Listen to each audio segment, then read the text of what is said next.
Innamal mu'minuna ikhwah, semua yang akidahnya sama, beragama Islam itu saudara, apapun partainya, apapun ormasnya, apapun mazhabnya itu saudaramu.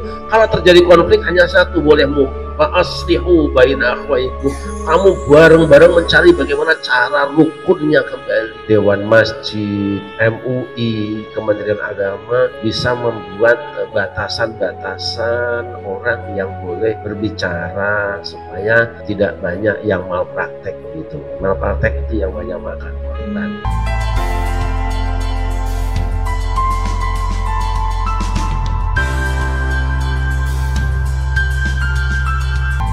Pak Kiai, sambil menunggu pembedah yang lain, mohon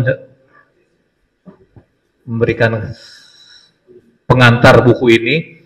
Nanti kita sama-sama. Ini alhamdulillah nih Pak Kiai ini petinggi PBB kumpul semua ini, ya, luar biasa ini.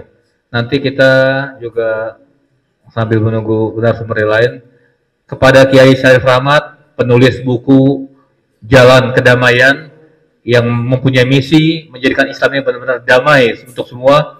Kita dengarkan dengan sesama. Shallu ala Nabi Muhammad.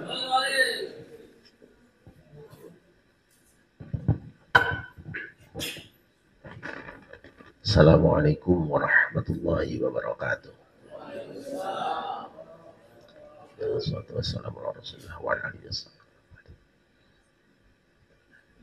Bapak-bapak dan ibu-ibu, khusus Amanda, Dr. Imam Ad-Daruqutni, Gus Endi, kemudian Kiai Abdul Razak dan para kiai guru semua yang saya agak lupa namanya, daripada salah lebih baik saya hindari. Di dalam Al-Quran itu ada satu surat yang tiba-tiba muncul di pikiran saya, di mana di surat itu ada lafaz ukhuwah atau ikhwah, yaitu surat Al-Hujurat.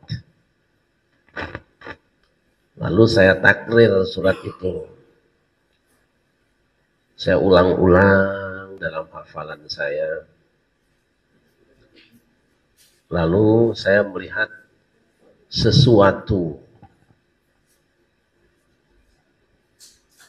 Surat itu bernama surat Al-Hujurat, yang berarti beberapa kamar atau kamar-kamar.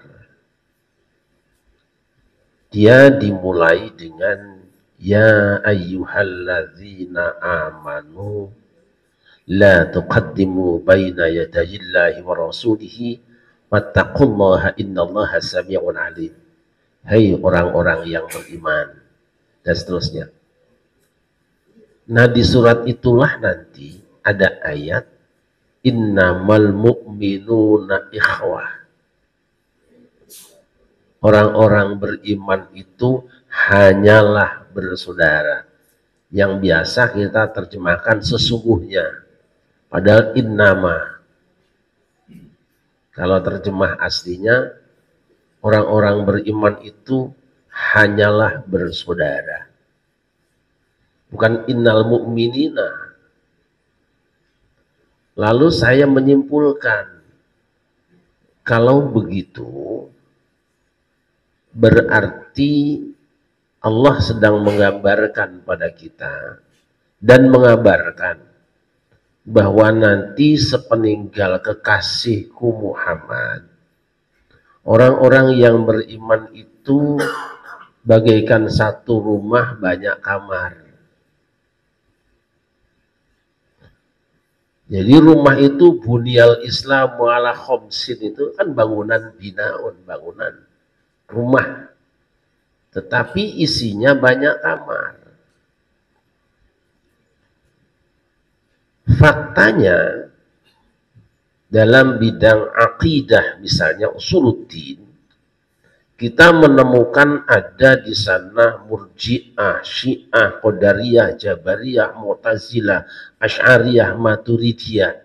Itu masing-masing tadi itu perbedaannya sangat banyak. Tapi setelah kita baca, ternyata para pemimpin mereka itu ulama semua, pinter semua, dan referensinya Quran semua. Berarti kalau begitu, kelompok-kelompok tadi ya kamar saja. Syiah kamar, Mu'tazilah kamar, Qadariyah kamar, Jabariyah kamar, Asy'ariyah kamar, Maturidiyah kamar, kamar saja. Rumahnya tetap Islam dia.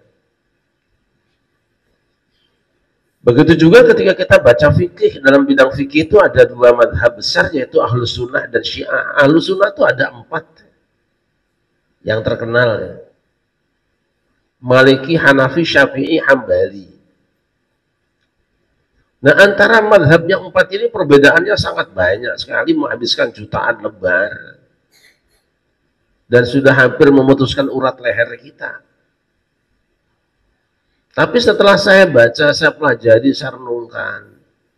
Loh, semua madhab ini Quran semua bacaannya. Bukan berangkat dari pengingkaran terhadap Al-Quran. Kalau begitu berarti madhab-madhab tadi kamar. Rumahnya tetap Islam. Juga nanti masuk di bidang tasawuf misalnya. Ada falsafi, ada sunni. Masuk nanti Thariqah. Thariqah saja banyak sekali di Indonesia yang diakui oleh Nahdlatul Ulama, itu ada 42 Thariqah. Itu belum yang antriannya. Mungkin nanti Pak Imam dengan teman-teman bisa ikut membuat tim sukses kembali beberapa Thariqah yang belum masuk parlemen, maksud saya masuk diakui NU gitu maksudnya. Apakah munajat juga bisa jadi Thariqah nanti gitu. Thariqah tadi amalnya beda, ada Naqsyabandiyah, Qadiriyah, Khalidiyah, Syatoriyah, Alawiyah, Tijaniyah, banyak sekali itu. Dan semua Thariqah itu pengamalannya beda, wiridnya beda-beda, tetapi semua bisa menunjukkan sanadnya, silsilahnya sampai Rasulullah SAW. Loh, kalau begitu berarti Thariqah ini kamar. Nah, jadi semestinya kita memperlakukan saudara kita yang berbeda itu sama seperti kita memperlakukan kamar sebelah kita. Apa caranya? Jangan sampai kita punya kamar itu mengganggu kamar sebelah. Itu aja kuncinya. Makanya di surah Al-Hujurat disebut innal ladzina yunaduna kami wara'il hujurati aktsarahum la yaqilun. Orang-orang yang teriak-teriak dari luar kamar itu orang tidak mikir. Jadi jangan mengkritisi mazhab yang berbeda dari luar. Kamu masuk dulu, pelajari yang benar baru tahu. Kebanyakan kita ini apa? Nerimanya in ja'akum fasikum binaba'in itu tadi.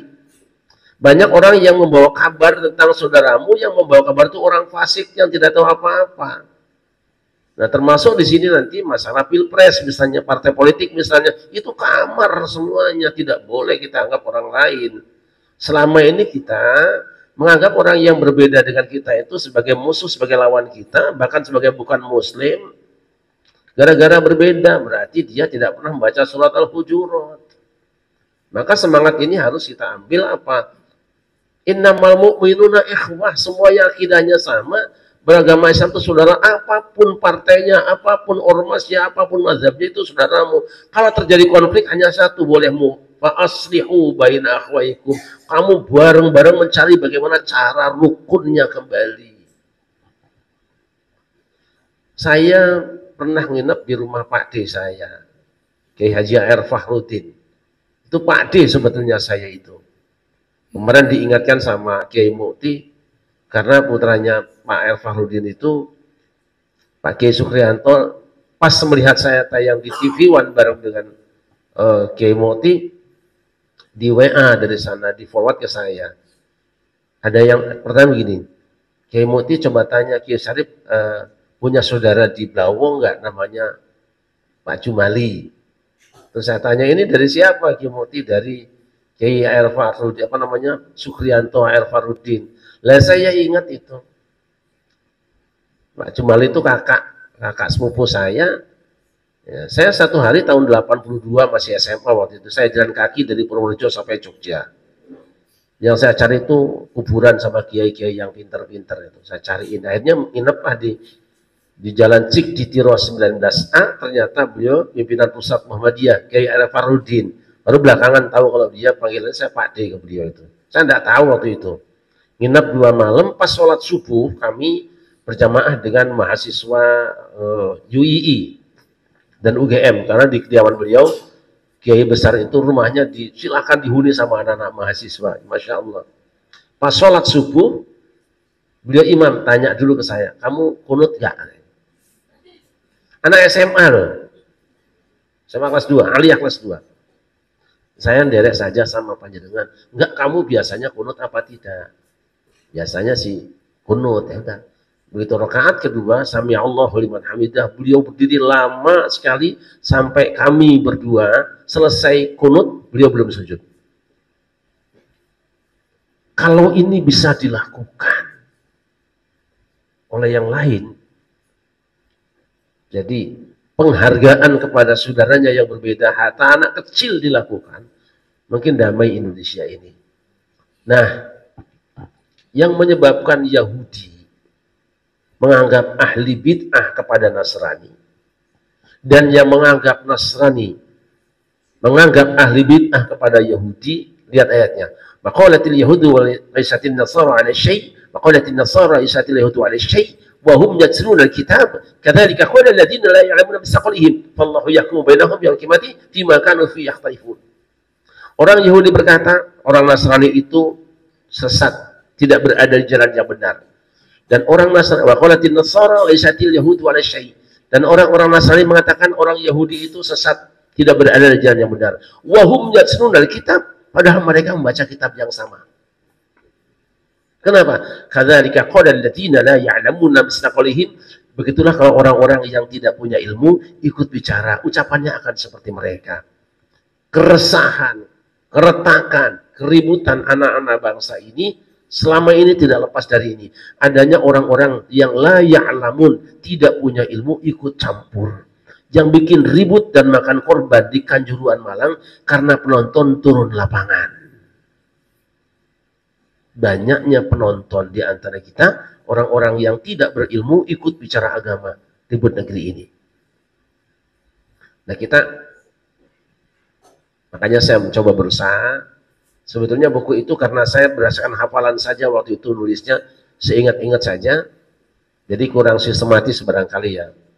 Saking banyak yang mau ditulis, karena kebetulan buku saya ada sekitar 30 jilid buku. Alhamdulillah sudah selesai, ini salah satunya saja. Nah, kok ada tulisannya Jalan Kedamaian, C dan K. Ini dilalah saja, namanya dilalah. Waktu itu saya pengajian di kediaman Pak JK dan beliau ulang tahun yang 78. Jadi J-nya angka 7, K-nya angka 8 tadinya itu pas banget itu. Kebetulan bukunya sama, Jalan Kedamaian, jadi agak mirip-mirip gitu loh. Tapi bukan dalam maka diakur-akurin, kebetulan saja gitu ya.